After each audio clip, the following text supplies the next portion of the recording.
Quisiera, si me ayudan colocando el título del mensaje. ¿Qué dice en la pantalla? La regla de oro. ¿Alguien sabe qué es la regla de oro? ¿Tienen alguna idea? ¿Qué es? ¿Una regla hecha en oro? ¿Qué es la regla de oro? De la que la gente habla. Hay muchas reglas de oro. Ok, compártenos una. Ajá. ¿Compartirla o decir qué es? No, porque tú dices que hay muchas, la que tú sepas. Sí. La regla de oro es como un método a través del cual yo me rijo para resolver cierta situación o para llegar a cumplir ciertas metas. Okay. Entonces son como metodologías utilizadas para lo que yo me dispongo a hacer. Ok, interesante. ¿Alguien más? Es hacerle a los demás lo que queremos que nos hagan a nosotros mismos. Ok, hacerle a los demás lo que queremos que nos hagan a nosotros mismos. ¿Y tú?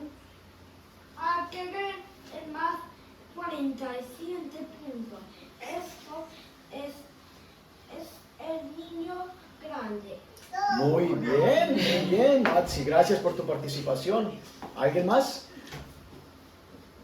Recuerden, para ir al reino de los cielos tenemos que ser como niños.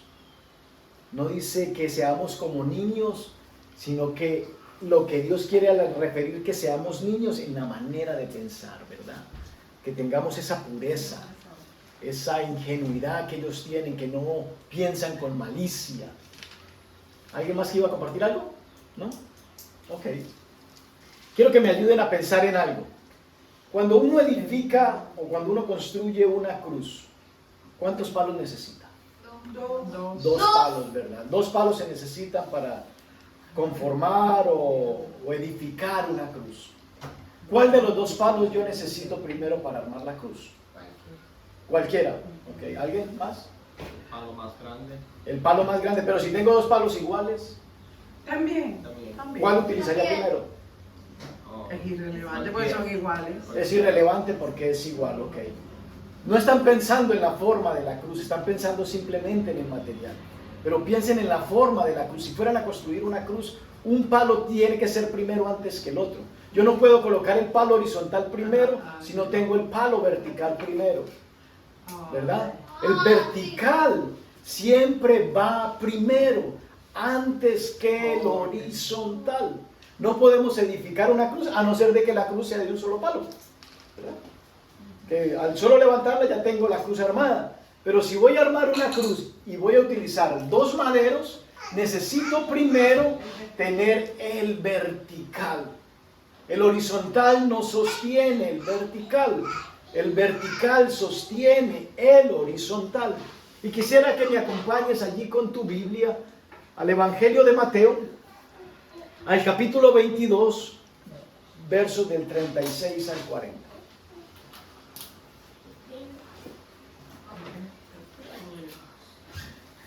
¿Ustedes piensan que la regla de oro es bíblica? Sí. ¿Sí es bíblica? Ok. Recuerden que sus Biblias tienen títulos.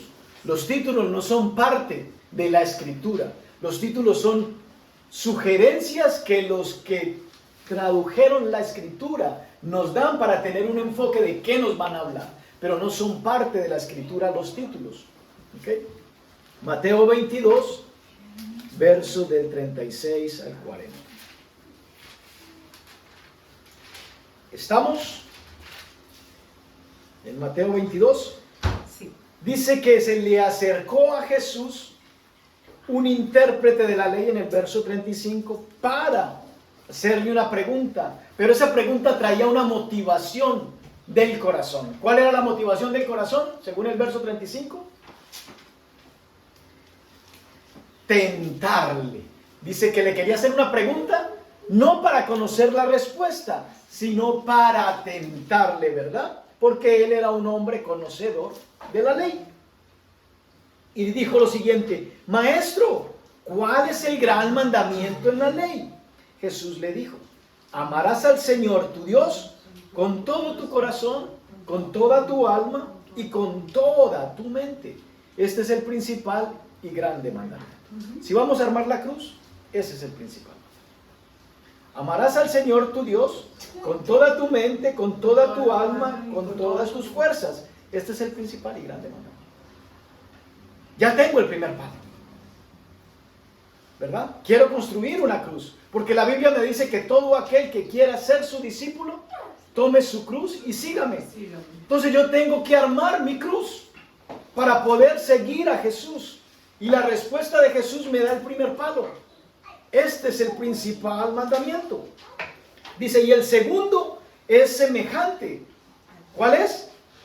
Amarás a tu prójimo como a ti mismo. Entonces tengo el segundo palo y tengo armada una cruz, ¿verdad? No puedo cumplir el segundo mandamiento sin haber cumplido el primero. Entonces, si voy a tomar la cruz y quiero ser su discípulo y lo voy a hacer todos los días, tengo que primero tener el primer mandamiento. Porque si yo dijera, no, el primer mandamiento no me llama la atención, es muy pesado, yo quiero solamente el segundo porque es más light, no tiene fundamento tu segundo, ¿verdad? No tiene sustento.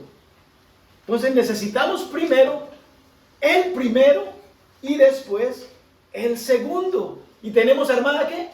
La cruz. Casi dominicalmente en todas las iglesias creo que no hay una alabanza que no mencione la cruz.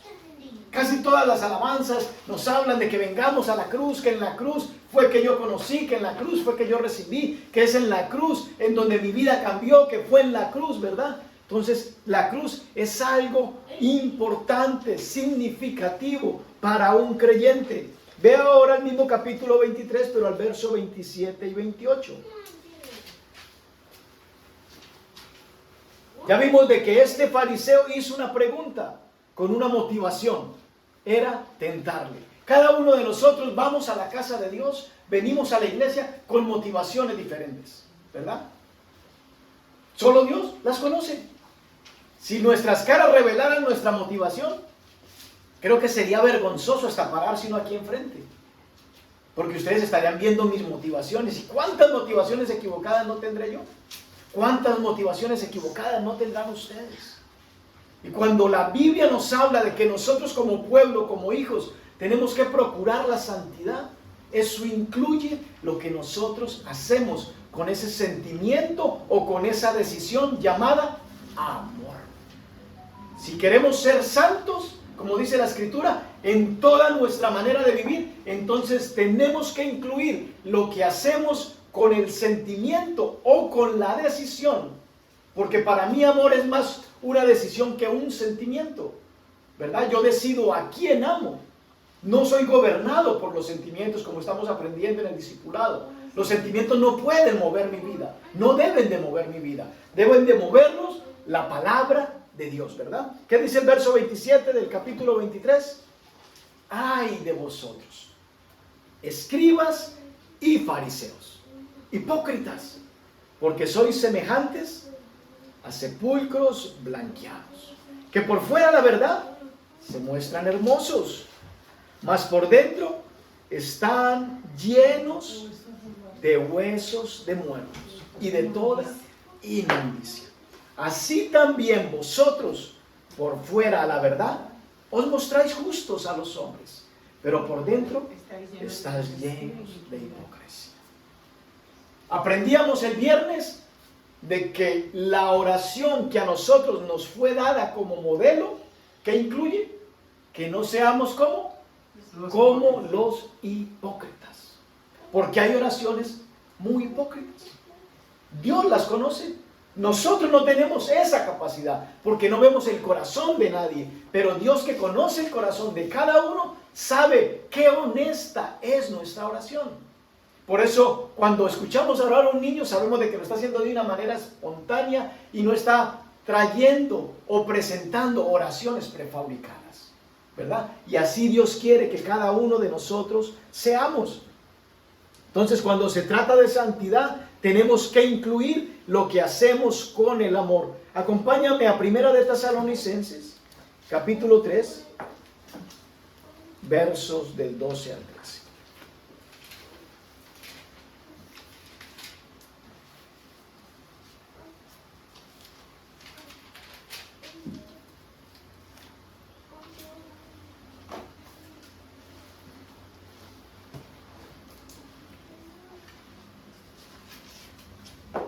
Dice en el verso 12, el Señor os haga ¿qué?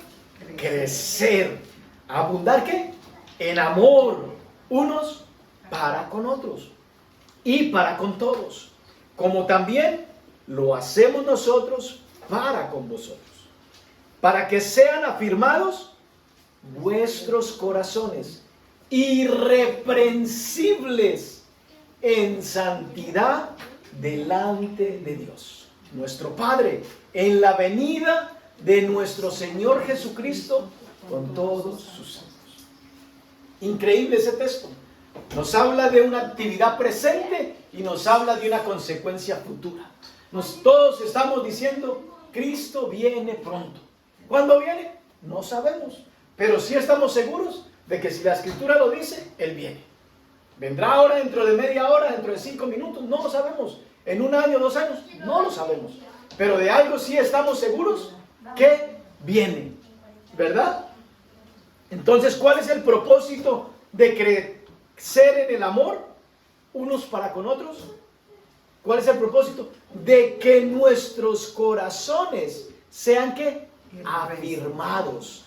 Seamos irreprensibles en santidad delante de Dios. Dios, que conoce nuestros corazones, dijo, para ustedes la palabra que yo quiero es de que ustedes conozcan mi santidad y sean santos como yo soy santo. Y nos conviene a nosotros, como hijos, caminar en pos de eso, porque esa fue la palabra que Dios nos dio a nosotros, ¿verdad? Conocer su santidad y caminar en pos de ella. Y dice, sean irreprensibles en santidad delante de Dios, nuestro Padre, en la venida de nuestro Señor Jesucristo con todos sus santos. Ya sabemos de que sin fe es imposible agradar a Dios. Pero sin santidad nadie va a ver a Dios. Entonces necesitamos fe y necesitamos santidad. No podemos únicamente echar mano del regalo de la fe y decir no voy a caminar en santidad, porque los dos son necesarios. Sin el uno no vamos a ver a Dios. Uno es para agradarlo y el otro para verlo, ¿verdad? Entonces, si queremos ver a Dios y queremos agradarlo, necesitamos los dos: fe y santidad. Vayan conmigo al libro de Éxodo. Y la santidad no es algo que a Dios se le ocurrió de última hora. Toda la Biblia, de principio a fin, desde Génesis hasta el Apocalipsis, el enfoque es de que seamos santos. Vayan a Éxodo capítulo 19, verso 6.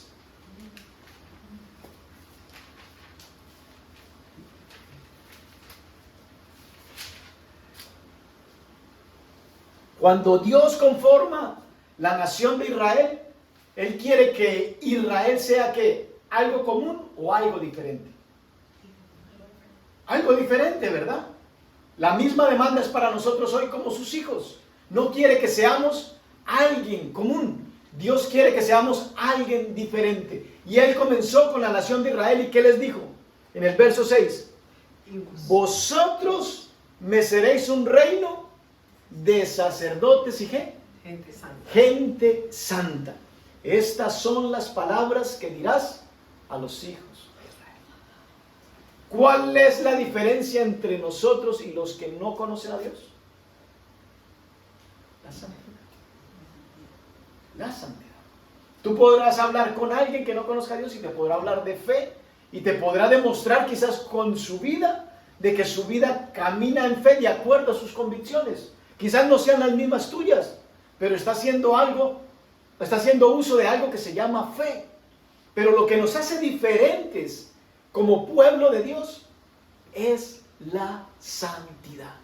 Él conformó la nación de Israel y les dijo, ustedes me van a hacer un reino de sacerdotes y gente santa. Nosotros debemos ser diferentes moralmente hablando a aquellas personas que no conocen a Dios. ¿Por qué Dios es tan estricto en este mandamiento? Porque las personas que no conocen a Dios lastimosamente hacen lo que moralmente a Dios no le agrada. Muchas personas caminan hoy en tinieblas por el desconocimiento de lo que Dios quiere de sus vidas. Dios dijo, Israel tiene que ser diferente a los amalecitas, tiene que ser diferente a los filisteos. Israel tiene que ser gente santa, gente que tenga alas, no, gente mística, no, gente que tiene un diario vivir como cualquier otro, pero su estilo de vida es diferente. Nos mezclamos porque somos la sal, porque somos los escogidos de Dios y nos creó, nos salvó, nos redimió con un propósito: ser sus colaboradores. Me alegraba cuando compartían esta mañana el testimonio y alguien decía, me sentí como Jesús, de escuchar a mi familia que decía, háblanos, ¿qué es lo que Dios ha hecho en tu vida en este tiempo? Eso es lo que Dios quiere. Que donde nos den oportunidad, dice que nosotros somos colaboradores, nosotros somos los que continuamos el ministerio de Jesús en la tierra. Nosotros oramos que su voluntad como en el cielo se haga en la tierra. Pero ¿cómo se va a hacer?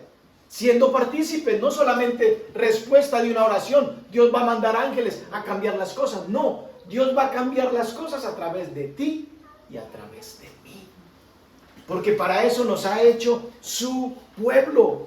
Todos debemos dedicar al Señor todo cuanto tenemos: familia, dinero, talentos, intelecto, todo lo que nosotros tenemos debemos de usarlo para la gloria de Dios. Profesión, logros, títulos, todo para la gloria de Dios. Vayan conmigo al libro de Hebreos, al capítulo 12, al verso 14.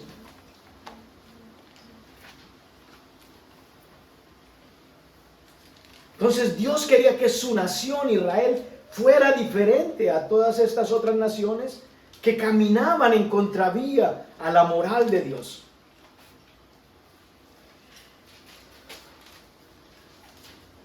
Hebreos 12:14 nos hace la siguiente invitación: sigan la paz con todos y la santidad, sin la cual nadie verá al Señor. ¿Qué camino debes de seguir tú y yo? Santidad. ¿Será algo difícil? ¿Será una demanda muy grande? No, no es grande, porque la Escritura dice, mis mandamientos no son gravosos. Pero el principal mandamiento, ¿cuál es? Amarás a Dios con todo tu alma, tu corazón. Tenemos el primer palo. ¿Y el segundo? Tenemos armada la cruz. Y cuando tengamos armada la cruz, sencillamente tomamos la cruz y seguimos a Jesús. No es difícil. Mis mandamientos no son gravosos. Pero no podemos pretender seguir a Jesús sin tratar de esforzarnos en cumplir el principal mandamiento. Porque Él dijo, este es el principal y más grande, ¿verdad? Y el segundo es parecido.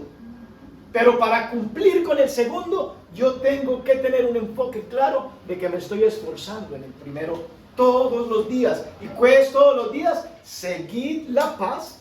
¿Con quién? ¿Con los que me hacen el bien? No, la paz con todos.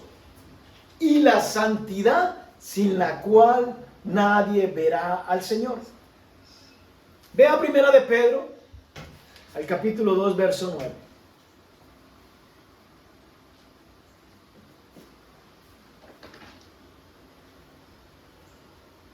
Ya vimos de que la demanda de santidad no es algo que a Dios se le ocurrió después de Jesús.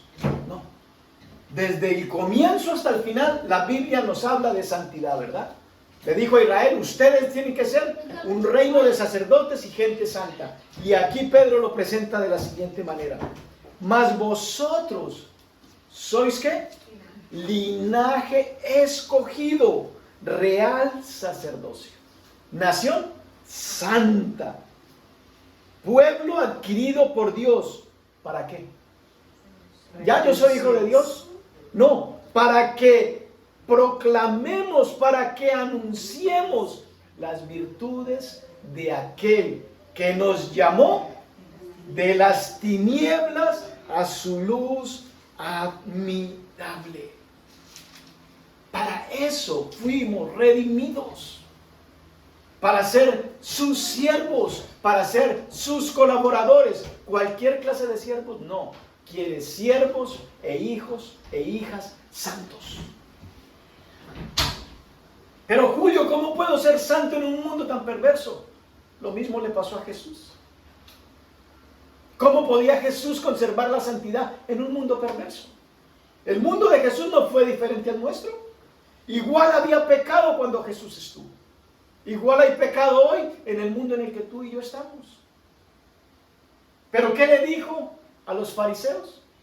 Ustedes, a la verdad, por fuera se ven bien, resplandecen, se ven chéveres. Ustedes se ven que conocen, ustedes se ven que saben, pero el problema de ustedes es de que ustedes no caminan en pos de la santidad. Y hoy en día, si Jesús se parara aquí enfrente y nos mirara, ¿qué nos diría a nosotros? ¿Nos diría hipócritas? ¿O nos diría, ustedes realmente están haciendo lo que deben de hacer? Probablemente nos confrontaría con las mismas expresiones. Hipócritas. Y la idea no es de que nos quedemos con ese término. La idea es de que nosotros, si el Espíritu Santo nos muestra algo, cambiemos. Para eso Dios nos da misericordia. Para eso Dios nos da oportunidad. Para eso Dios nos extiende su gracia. Para eso Dios nos da su favor. La demanda de santidad y el esfuerzo por cumplir con el primer mandamiento. Cuando yo me evalúo, yo digo, ¿cuánto me falta? Me falta mucho para esa primera demanda. Ama al Señor con toda tu mente, con toda tu alma, con todas tus fuerzas. Eso tiene que ser un esfuerzo diario. Eso no es cuestión de un día. Eso no es cuestión de respuesta a una oración que hice y ya al otro día tengo alas y soy santo. No, la santificación es un proceso continuo. No te conformes de que la estás pasando bien y que te sientes bien. Razona un poquito y entiende lo que la Escritura hoy nos dice. Procura la paz para con todos, pero también procura la santidad. La uno no la obtengo sin la otra. Nosotros vivimos en una sociedad que se interesa por los demás naturalmente, o somos indiferentes. Somos indiferentes. Yo eso lo veo todos los días cuando me monto el tren, cuando me subo al bus. Somos indiferentes. Y yo tengo que reconocer que muchas veces yo he sido indiferente al dolor y a la necesidad de otros. Por mucho tiempo viajé de pie en el bus y en el tren. Pero por alguna razón me he vuelto perezoso. Ahora ya me quedo dormido. Y veo de pronto una señora cargada con paquetes o con un bebé. Y lo que debería de hacer de levantarme, a veces no lo hago. Y me tiene que redarguir el Espíritu Santo y decirme, oye, levántate, mira, ¿no ves que hay una persona en necesidad? Una persona mayor con un bastón, dale la silla. Y eso me confronta y yo tengo que decirle, wow, Dios, gracias por despertarme porque estoy como en un letargo espiritual. Vivimos en una sociedad indiferente. Y por eso se habla mucho de la regla de oro. Y usted escuchará de la regla de oro casi en todas las religiones. Quiero compartirte lo que encontré, lo que es la regla de oro para el Islam. Dice, no lastimes a nadie para que nadie te lastime. ¿Has pensado alguna vez así? No lastimes a nadie para que nadie te lastime. O sea, no le hagas mal a nadie para que nadie te vaya a hacer mal, ¿verdad? Es más, nuestros padres muchas veces nos dijeron lo mismo. No le hagas a otro lo que no quieres que te haga. Pero se dan cuenta que esa regla comienza con una negativa. Esa regla no comienza con algo proactivo. Esa regla comienza con una negativa. No hagas.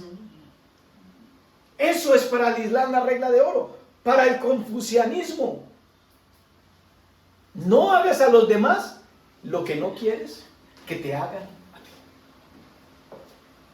Yo no me meto contigo para que tú no te metas conmigo. Para el hinduismo, no hagas a los demás lo que causaría dolor si te lo hicieran. Para el budismo, no lastimes a los demás de una manera que tú mismo encontrarías dolor. No lastimes a otros de tal manera que tú mismo sufrirías con el daño que les hagas. En otras palabras es, no hagas. Y eso nos ha llevado a vivir en una sociedad indiferente. Yo no te hago para que tú no me hagas. Tus derechos son mis derechos. Yo tengo derecho al puesto como tienes derecho al puesto. Entonces, ¿por qué me voy a parar yo a darte el puesto a ti? Si tenemos el mismo derecho. Estoy cumpliendo con la regla de oro, ¿verdad? Yo no te hago para que tú no me hagas. Y a veces con el diablo tomamos la misma posición. Yo no me meto con el diablo para que el diablo no se meta conmigo. Pero lo que se te olvida es que el diablo es un atrevido. Al diablo lo que menos le importa es la regla de oro. Seas del Islam, seas del hinduismo, seas del budismo, seas del confucianismo, o sea del estoísmo, de no sé tantas cosas que puedan haber. El diablo lo que menos respeta es la regla de oro. Y nosotros hoy en día estamos viviendo la regla de oro de esa misma manera. Y la regla de oro que enseña la Biblia es totalmente proactiva. Estas nos enseñan, no hagas, no hagas, no hagas, no hagas. La otra nos dice que tenemos que hacer. Ve conmigo a Mateo capítulo 7.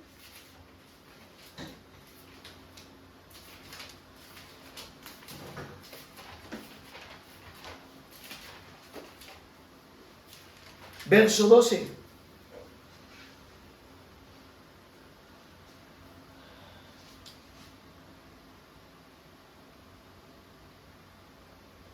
Dice el verso 12, así que todas las cosas que queráis que los hombres hagan con ustedes, así también hagan ustedes. Aquí no te está diciendo no hagas, aquí te está diciendo haz.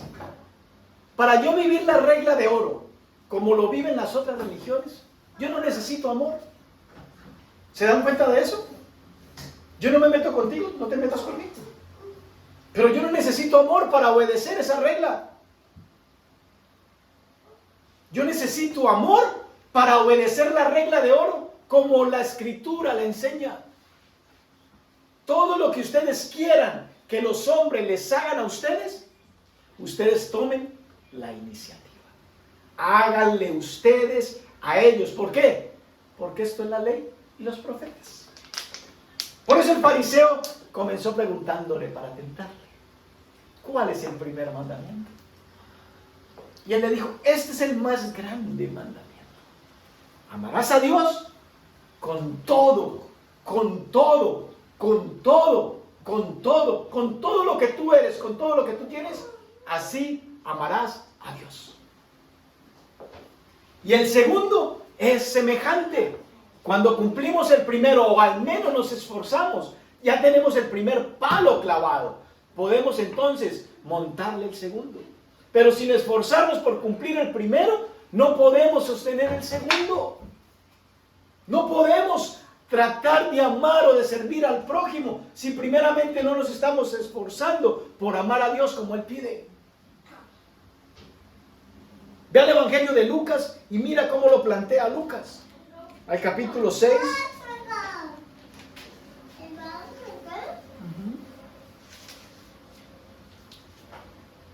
La sociedad en la que vivimos está llena de apatía. Lucas 6, verso 37. Dice el verso 37. No juzguéis y no seréis juzgados.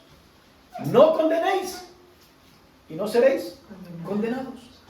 Perdonad y seréis perdonados. Verso 38. Da y se os dará. Medida buena, apretada, remecida y rebosando darán en vuestro regazo. Porque con la misma medida con que medís, os volverán a medir. ¿Quién determina el sistema de medidas para tu vida y mi vida? Nadie más lo determina, ¿verdad? Con la misma vara que yo mido, es que Dios dice, con esa misma yo te voy a medir. Nadie más determina esa medida para mí. Yo soy el que determino cuál es la medida que quiero que me midan. ¿Y si ven lo que dice el verso 37? ¿Qué tan fácil es mover la lengua? No juzguéis y no seréis juzgados. No condenéis y no seréis condenados. ¿Con qué es que perdonamos? ¿Con qué perdonamos? Saquen la lengua, todos tienen lengua. Aquí ninguno es mudo. Con eso es que nosotros perdonamos, con la lengua. ¿Y qué dice la Escritura? En la lengua está el poder. ¿De qué? De la vida y de la muerte. Y con esa misma lengua es que yo tengo que usar para no juzgar, para no condenar, para perdonar. Mira lo que dice el verso 31. Y como queréis que los hombres hagan con vosotros, así también haced vosotros con ellos. La Biblia no me habla como tal de regla de oro. Hablamos de regla de oro bíblica porque es un título que se le puso. Pero no es parte de la Escritura. Pero no importa si no es parte de la Escritura. Vamos a hacer uso de lo que el común de las religiones hablan. Porque hoy nos dicen, tú puedes ser buena persona sin necesidad de ser cristiano, sin necesidad de creer en Dios. ¿Sí o no? Yo no necesito creer en Dios para hacerle bien a los demás. Claro, bajo esa perspectiva, no hagas. Claro, tú no necesitas amor. Tú no te metes conmigo, yo no te meto contigo. Eso laboralmente lo vemos, en las escuelas lo vemos, ¿verdad? ¿Qué es lo que enseñan? No le hagas para que no te hagan. Y así se solucionan los problemas. Pero ahí nos está involucrando algo que se llama amor. Y Jesús dijo, ustedes por fuera se ven bien, parecen bien, pero sus corazones están ¿qué? Llenos de huesos de muerto, apestan, huelen mal. Y yo creo que el deseo de tu corazón y el deseo de mi corazón es poder ser olor grato para Dios. No que la gente nos vea bien y que Dios diga, uy, ese Julio sí huele feo. No. La idea es de que podamos venir a la casa de Dios, levantar manos santas, sin ira ni contienda. ¿Por qué? Porque nuestro corazón está emanando un olor grato para Dios. Ese es nuestro deseo, ¿verdad? De que nosotros podamos ser hallados olor grato para Dios. Ve conmigo a la primera epístola de Juan, al capítulo 4, verso 12.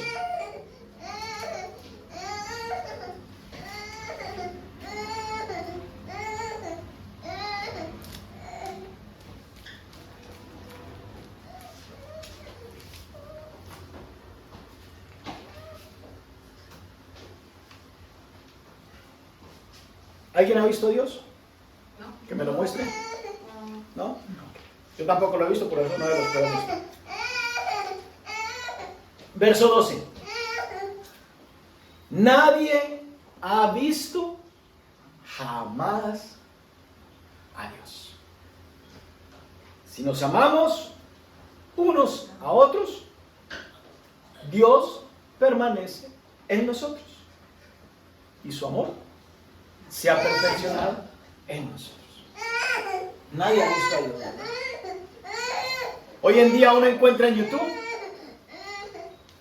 parecen cientos los que han ido al infierno y nos traen una revelación nueva del infierno, ¿verdad? Persona que fue al infierno y nos cuenta su testimonio. Fue y regresó. Parece que ahorita ya como que eso puede uno entrar y salir. Parece como el parque de diversiones, te colocan una ventita y tú dices regreso más tarde y entras y sales, ¿verdad?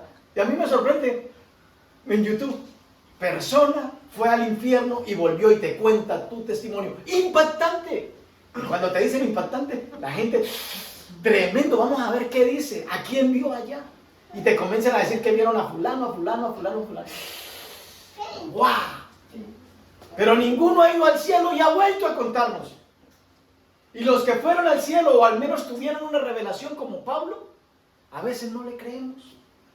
Pablo dice, yo no sé si fui en el cuerpo o fuera del cuerpo, en el espíritu, yo no sé cómo fui. Pero ese no es el punto. El punto fue que tuve esta revelación de Dios, ¿verdad? Y a veces lo que Pablo nos dice, nos cuesta trabajo creerlo. Entonces, no le demos tanta relevancia porque encontramos demasiada información equivocada que nos distrae del propósito. Entonces dice, nadie ha visto jamás a Dios. Si nos amamos unos a otros, esa es la única evidencia de que permanece Dios en ti y en mí. Porque yo puedo cumplir con la regla de oro como me lo plantean las otras religiones. No le hagas a los otros lo que no quieres que te hagan a ti. Pero yo para eso no necesito amor, para eso no necesito a Cristo. Yo lo puedo hacer en mis propias fuerzas. Por eso es que la gente dice, no necesito ser cristiano, ¿verdad? Porque yo no le hago mal a nadie. Y eso es lo que primero te plantea una persona cuando tú le estás compartiendo el evangelio. ¿Dónde crees que vas a ir? ¿Al cielo o al infierno? Pues al cielo. Yo a nadie le hago mal. Yo no robo a nadie, yo no mato a nadie, yo no miento, yo no hago esto, yo no hago lo otro, yo ayudo, ¿verdad? Y el primer argumento que las personas sacan. Pero bíblicamente, nadie va al Padre si Jesús no le lleva. Jesús es el camino, la verdad y la vida. Mala, buena o regular noticia, no sé, pero es lo que la Escritura dice. Y probablemente por eso que hoy declaramos, por eso que hoy confesamos, seamos factor de incomodidad y por esa causa puede que nos desprecien y puede que nos persigan. Y puede que nos veten.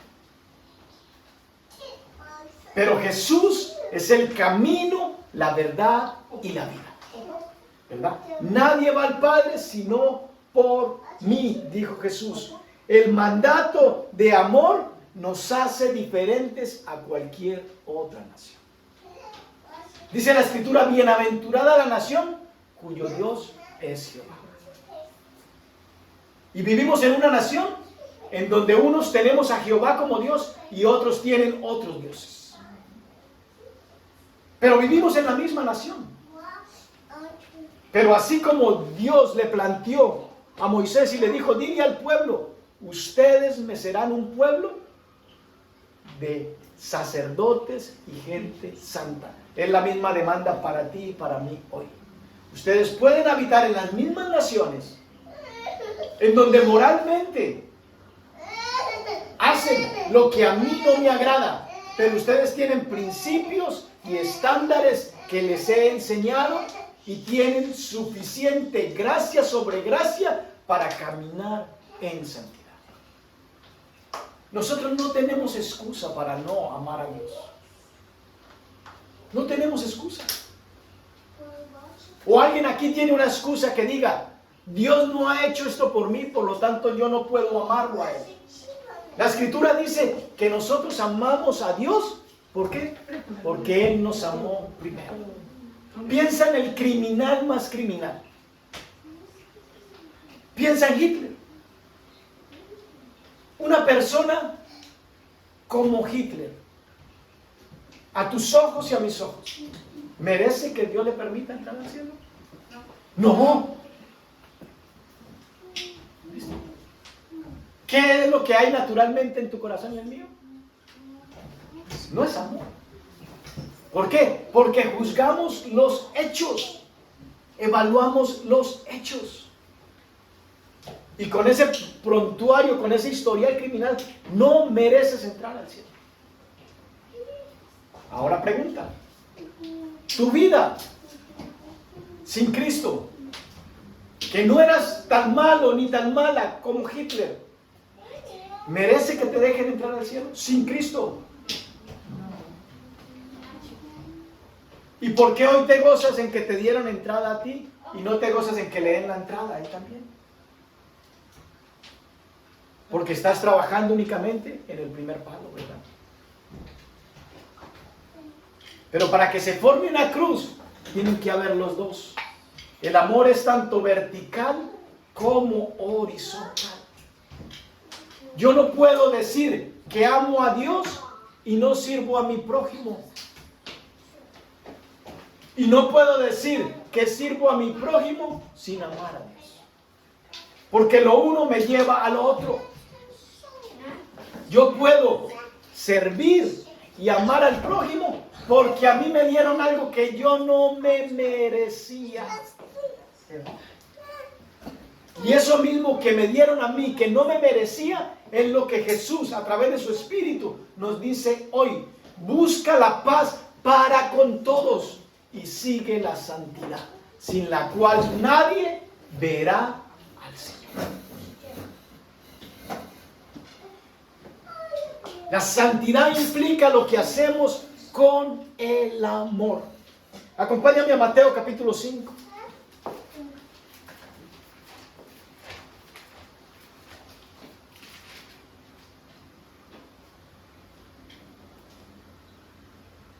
Versos 43 al 44.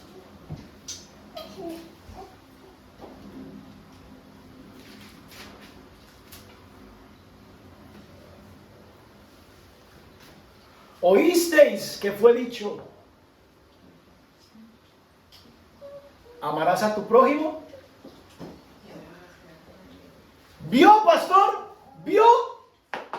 Yo puedo amar a mi prójimo y aborrecer a mi enemigo. Es bíblico, está en la Biblia. Aleluya, tengo excusa.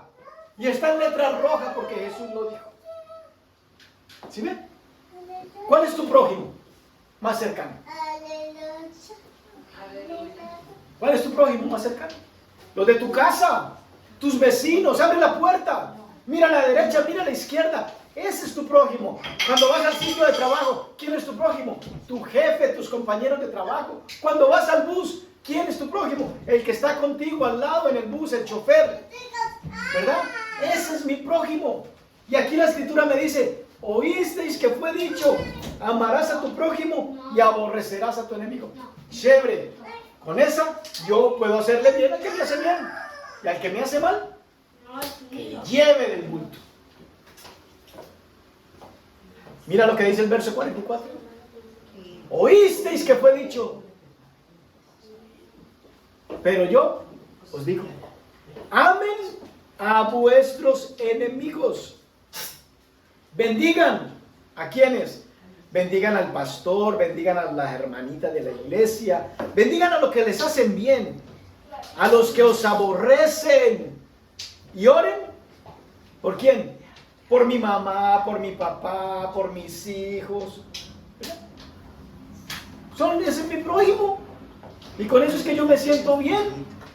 No dice: oren por los que os ultrajan y os persiguen. Verso 45. Para que seáis hijos de vuestro Padre que está en los cielos, que hace salir su sol sobre malos y buenos, que hace llover sobre justos y justos. Por eso es que podemos ir a la playa. Como hijos de Dios vamos a la playa y recibimos el mismo sol que los que no son hijos de Dios. Y todos recibimos el mismo beneficio, nos bronceamos. Porque Dios es tan bueno que sobre los que fuman, los que beben y fueron a la playa, Dios los broncea. Y los que no fumamos y honramos a Dios, hizo salir el mismo sol y nos bronceamos. Porque Dios es bueno. Y como Dios es bueno, ¿cómo quieres que tú y yo seamos buenos? Pero no conforme a la regla de oro, con el estándar que te presentan otras religiones. Dios quiere que siga la regla de oro, pero como Él te la presenta. Sé proactivo. No esperes a que los demás te hagan para que tú reacciones. Tú tienes que reaccionar antes o después de que te hayan hecho. No importa lo malo que te hayan hecho. Ve el libro de Éxodo, capítulo 23.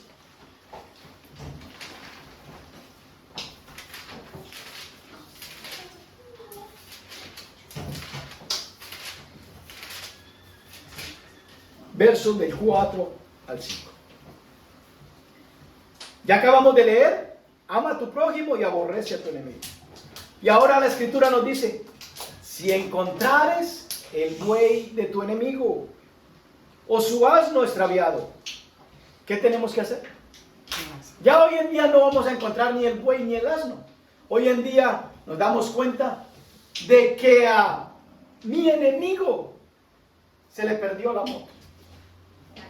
La moto, el carro, el medio de transporte, ¿verdad? Porque ese es como el medio de transporte de la época. El asno. Y entonces dice, si encontrares el buey de tu enemigo o su asno, ¿cuál es la demanda? Llévaselo. No dice, alégrate. ¿Sí vio? Padre, usted está escuchando mis oraciones. Gracias porque le robaron la moto a mi enemigo. Le robaron el carro a mi enemigo. Aleluya, santo, gloria a Dios. No. Él dice, si tú te das cuenta y encuentras lo que se le perdió a tu enemigo y sabes que es de él, ¿qué tienes que ir a hacer? Llévaselo. Si vieres el asno del que te aborreció caído debajo de su carga, ¿le dejarás sin ayuda? Pregunta. Antes bien, le ayudarás a levantarlos. Voy por la carretera y veo a ese vecino fastidioso que me cae mal, que saca a su perro y su perro hace popó en mi yarda y se orina y él no limpia. Y yo lo veo en el expressway que tiene la llanta pinchada. Señor, se las estás cobrando todas porque yo no he podido. Gracias, papá, porque te tengo a ti como padre. ¿No? Si tiene una llanta pinchada, ¿qué tengo que hacer yo? Ay, papá. ¿Verdad? No es lo que más quiero, pero tú me das la fuerza, Señor. Y vamos a hacerlo, ¿verdad? Y ahí es cuando yo coloco a prueba la palabra de Dios, que dice, nadie ha visto jamás a Dios. Pero cuando yo lo hago, me doy cuenta de que el amor de Dios ha sido perfeccionado en mi corazón. Entonces voy y no miro lo malo que ese vecino me ha hecho, sino que voy y le ayudo. Y no le recrimino nada, sino que le digo, Dios te bendiga. Ya, y me voy. Eso es lo que la Escritura me está mandando a hacer. Eso es lo que tú y yo como cristianos, tenemos que hacer. El amor nuestro, ¿cómo tiene que ser? Sin fingimiento. Esa es la marca de un verdadero cristiano, es el amor. No es el que yo no me meto contigo para que tú no te metas conmigo. Para yo llevar ese tipo de vida y ser partícipe de una sociedad indiferente, no necesito amor. No necesito amor. Yo puedo guardar esas normas y puedo guardar esas reglas. Cuando tú tienes un carro, un medio de transporte, y lo conduces, ¿qué es lo que la ley te pide a ti que tú hagas con ese carro? Poner tu cinturón. Cinturón, y que tú lo manejes de una manera que no le vayas a hacer ¿qué? Daño a otra persona. Que lleves tu licencia. Para eso te dan una licencia, ¿verdad? Exacto. Para que ellos tener más o menos cierta garantía de que el que está conduciendo sabe. Exacto. Pero esa ley no te puede prohibir de que si tú ves a alguien cansado por el camino, fatigado, agotado, pares y lo recojas. ¿Verdad? Yo puedo obedecer la ley porque no atropello a nadie, pero esa es la ley de los hombres. Pero la ley de Dios me dice que si veo a alguien en necesidad, ¿qué tengo que hacer? Ayudando. Allí es donde yo necesito ¿qué? Amor. Porque si no tengo amor, yo no tendré motivación alguna para hacerlo. Por eso necesito esforzarme en amar a Dios primero, que es el primer padre. Y el segundo entonces podrá sostenerse. Yo puedo amar a mis hijos, fácil.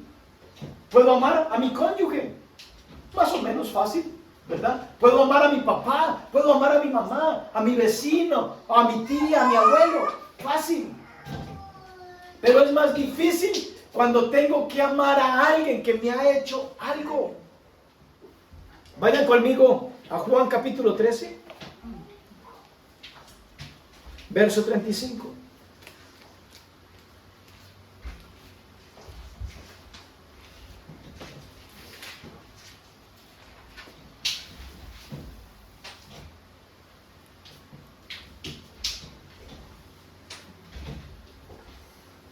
Un mandamiento nuevo os doy: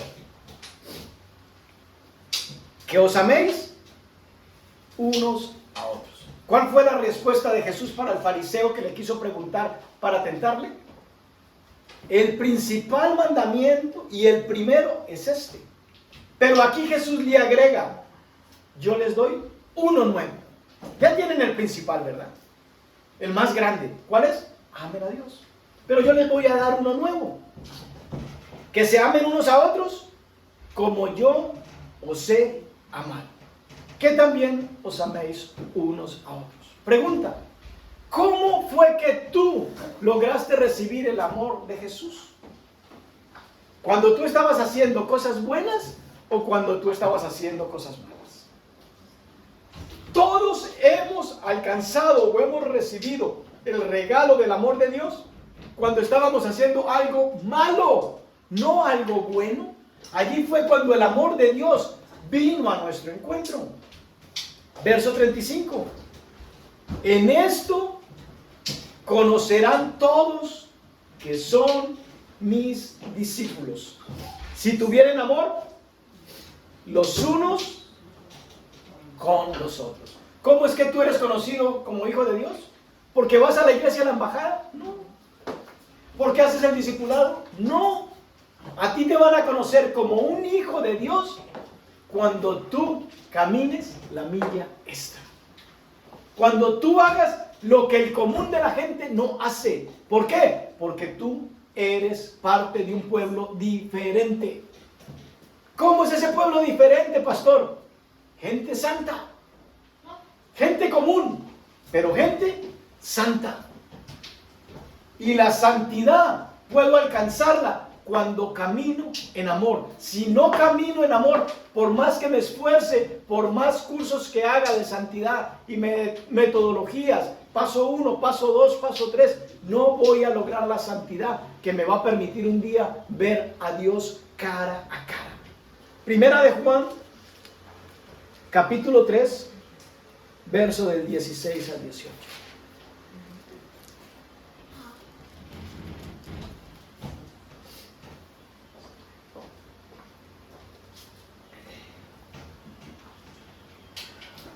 Primera de Juan 3, versos del 16 al 18, pero quiero leerles el 14.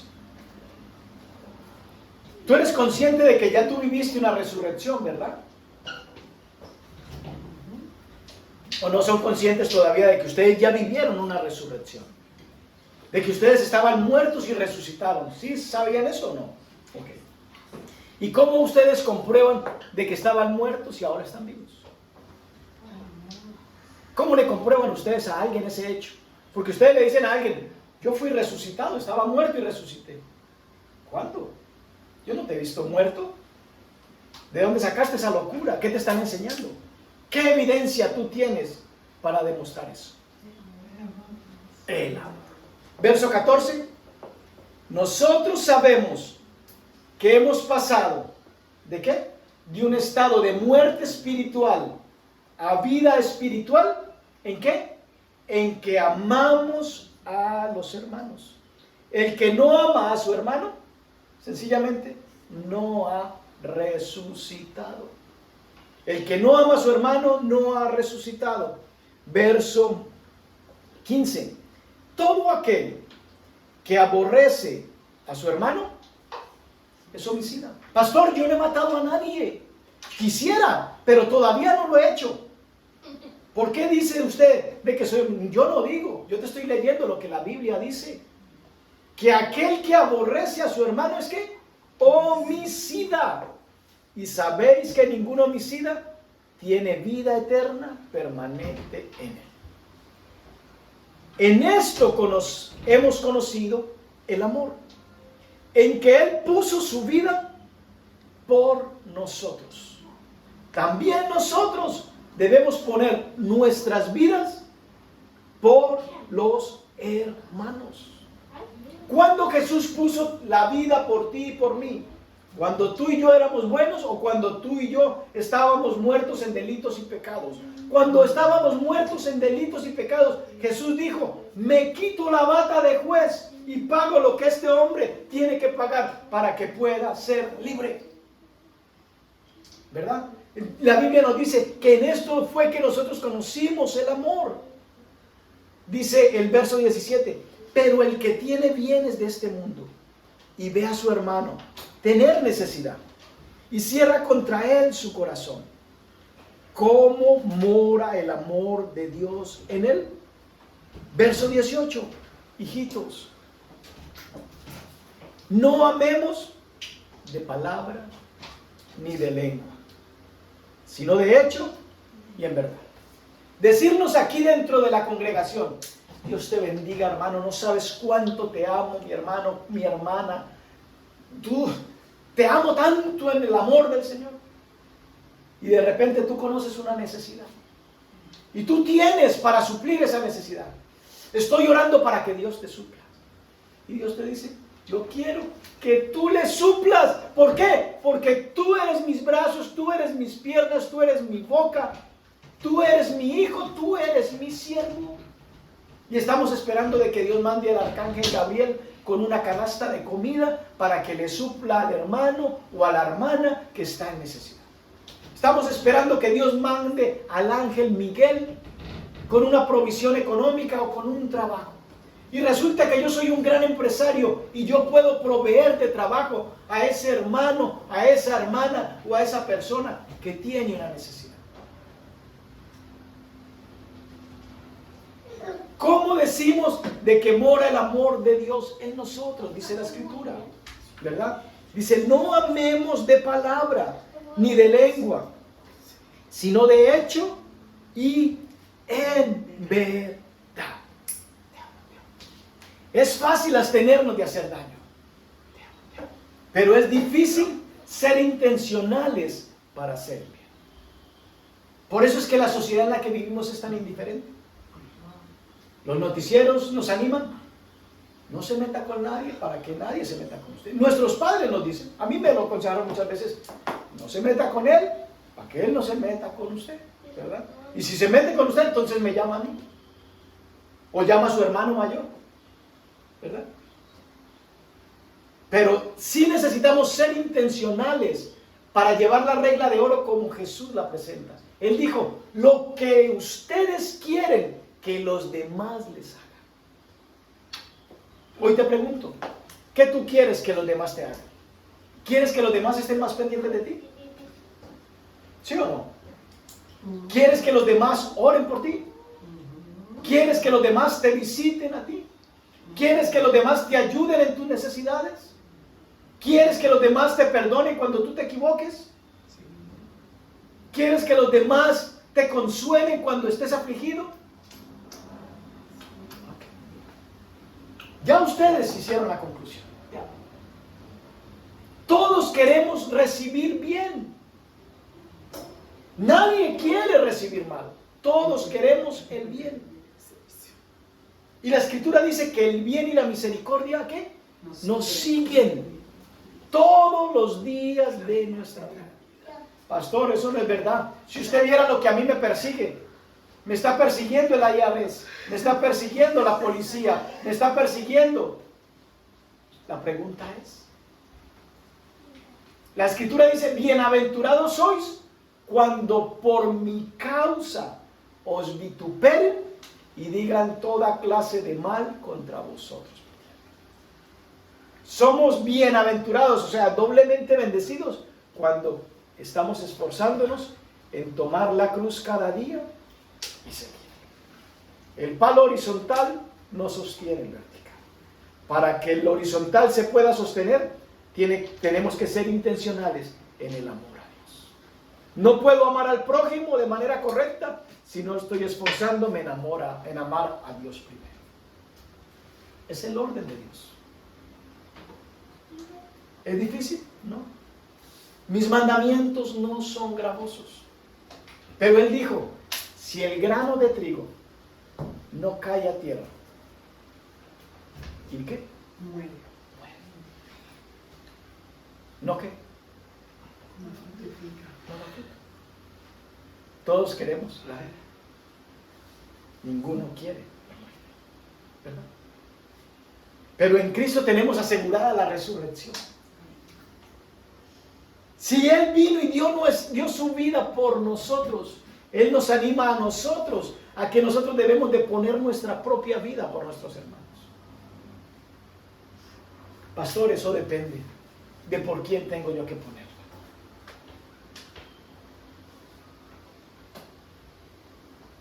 Si estás en un barco y ese barco se está hundiendo,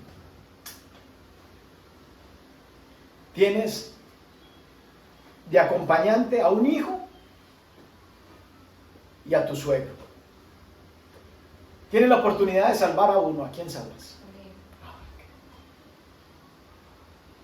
Vas en el mismo barco, pero ya no es tu hijo, pero sigue estando tu suegro o tu suegra. Y tienes a un hermano. ¿A quién salvas?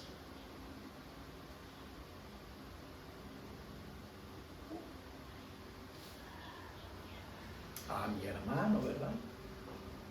Ya no está tu hermano. Tienes el mismo barco y tienes a tu suegro y a tu suegra. Y tienes a tu esposo y a tu esposa. ¿A quién salvas?